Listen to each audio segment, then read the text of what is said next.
and hopefully we'll get to the wide receivers as well. But we'll stay with the news because the media of the Big 12 made its selections, and for I believe the first time, Jason, in 7 years, did not select Oklahoma as the number one team. That nod went to Baylor, and then also made their selections on first and second team All Big 12 offense and defense. Yeah, that's right, Mark. And when you saw the All Big 12 team, the first and second team in Oklahoma, and Michael Turk was the only representative from Oklahoma on that team. You kind of got the idea that Oklahoma may not get the nod for that preseason Big 12 championship prediction by the media. So it's different, Mark. I mean, this is what we've mentioned a couple of times. This is a different outlook, I think, nationally on this team, and maybe even a little bit, from a localized perspective, on this team last year and over quite a few years versus this year. To your point, first time in 7 years that Oklahoma has not been picked as the top team, and it was close. It was fairly close. Baylor got the nod over Oklahoma at the number 2 spot. Oklahoma State number 3. Texas was number 4. I don't have the rest of them, at my fingertips, but certainly remember those top 4. And so, I think the top of the Big 12 is fairly wide open, right? As we mentioned, Baylor has a ton returning on the defensive side of the ball. I think early on, kind of looking at it, I think Baylor does have probably, in terms of proven ability and production on the field, I think Baylor does have the best defense in the Big 12, certainly coming back. But I think the question is playmakers on the offensive side of the ball. Jerry Bohannon has moved over to USF. Blake Shapel, I believe that's how you pronounce Shapen. I believe so. Who got the nod in spring, and so Baylor actually has to replace a lot of their skill positions at the running back and the wide receiver spot, but their defense is going to be good enough to certainly keep them in games early on, right? So until that gets situated, and so Dave Aranda has done a really, really good job at Baylor. Then you have Oklahoma State, which I'm not. I think from a preseason, I think I would probably. I know it's kind of difficult to say. I would almost flip Texas and Oklahoma State, and I think the reason I would say that, Mark, is I think when you look at what all Oklahoma State lost on the defensive side of the ball, they lost a ton due to graduation, early entrance, and some just transferred, obviously with the move of Knowles to Ohio State. But you bring in a really good defensive coordinator as well. But the amount of guys that they have gone off that defensive side of the ball, and still for me, I don't have a ton of trust in Spencer Sanders to lead me to a Big 12 championship. I mean, we've seen it, over the last few years, and then, I think Texas has a lot of unproven talent. I mean, 5-7 a year ago, but I think they've got the opportunity. I certainly don't think that they'll be a 5-7 team again. But how much do they? So how much do they improve? So there's a lot of teams there that are varying in terms of got some question marks and some certainly more wide open than it has been in previous years. So, but I think overall this is as I mentioned, this is a much different outlook. Oklahoma's not. I haven't seen a lot of preseason in terms of playoff predictions, but I would think that Oklahoma is very much on the outside looking in on many people's national playoff predictions. I think Oklahoma is probably, if I had to guess, probably in the 8 to 12 range in terms of preseason top 25. And certainly on the outside looking in at number 2 within the Big 12. So it's a little bit different. I think the one thing that's funny, at least from my perspective, and I think about this from a coaching perspective as well. Venables is he's a walking motivational speech. He is that's just the way he operates, and he automatically after this all Big 12 team came out, it didn't take 30 minutes for him to retweet this and saying respect is earned, not given.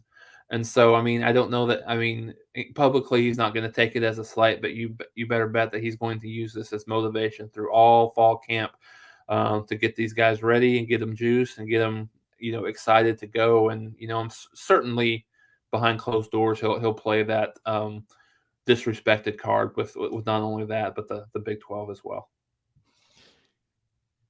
I think any of these ratings and rankings preseason are fun.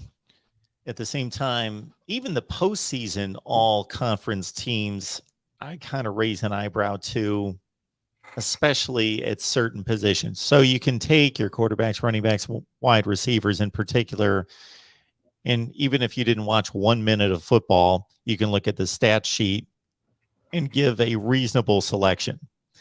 It may not be the right selection because the stats are only so much of the story and need to be put into context. But like if there's an all conference offensive lineman, and so he has that reputation. I'm a first team preseason, first team all conference offensive lineman.